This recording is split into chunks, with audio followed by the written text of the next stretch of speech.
What does set the world on fire mean anyway?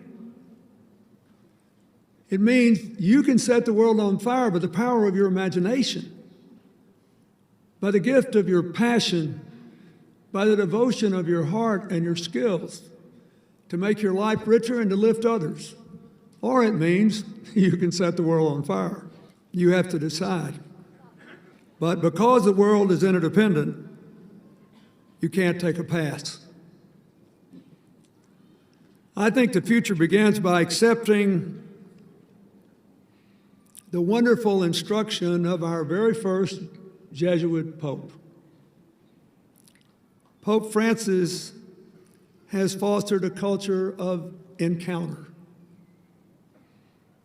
Where my foundation works in Africa, in the hills of Central Africa, nobody's got any kind of wheeled transportation, so everybody meets each other on foot.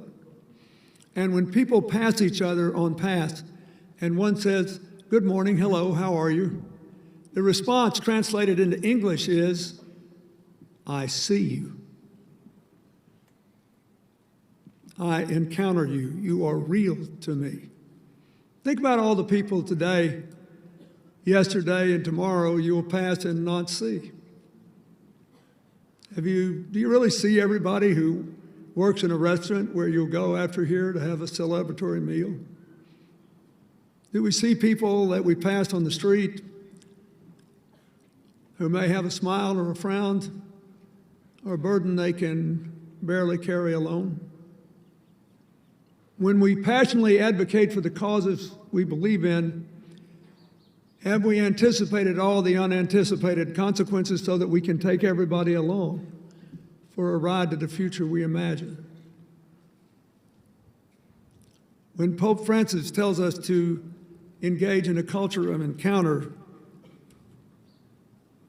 he's thinking about the LMU students in this class who, since they were freshmen, have performed almost 200,000 hours of community service. That's a fancy, thank you.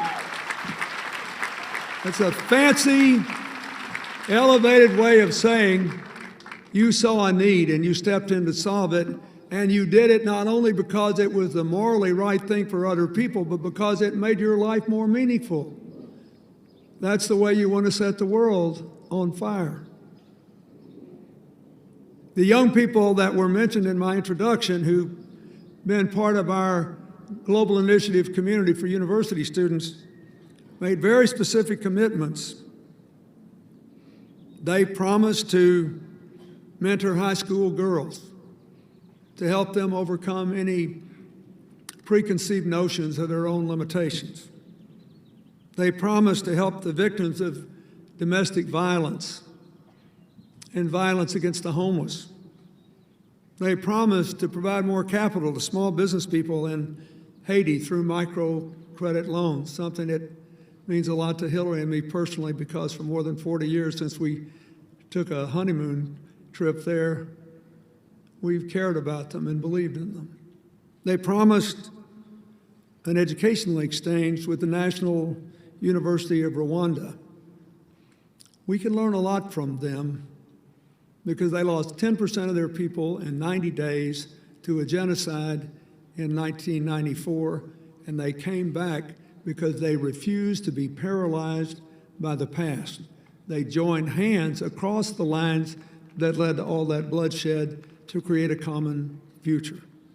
That's what's at the heart of your restorative justice program here. Instead of figuring out who to punish, figure out how to repair the harm.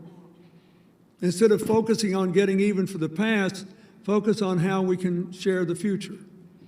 It's at the heart of your efforts here to improve the juvenile justice system. You, without knowing it, have often embodied the future of positive interdependence we hope to build.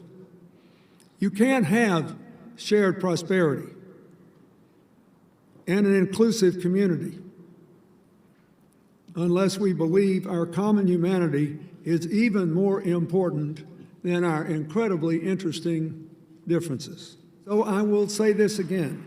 On every continent, think of the struggles in Latin America. Think of the political struggles and social and economic struggles in America. Think of what's going on in Asia. Think of what's going on in Africa. Think of how Europe is dealing with this influx from the Middle East of the largest number of refugees since World War II, and all the conflicts within all these countries and whether they should keep Europe together. Every single one of these is part of an ongoing battle to define the terms of our interdependence. Will we do it in positive or negative terms? Are we going to expand the definition of us and shrink the definition of them? Or shall we just hunker down in the face of uncomfortable realities and just stick with our own crowd? It'll be a bleaker future if you do that. So set the world on fire with your imagination, not with your matches. Set the world on fire by proving that what we have in common is 1,000,000 times more important than our admittedly, utterly fascinating differences. If every day we all get a little better in seeing everyone we encounter, physically or virtually, if we remember that a very short life, the things we share matter even more than the things about us that are special. So, do well, do good, have a good time doing it. And remember, it's the journey that matters. Set the world on fire in the right way. God bless you.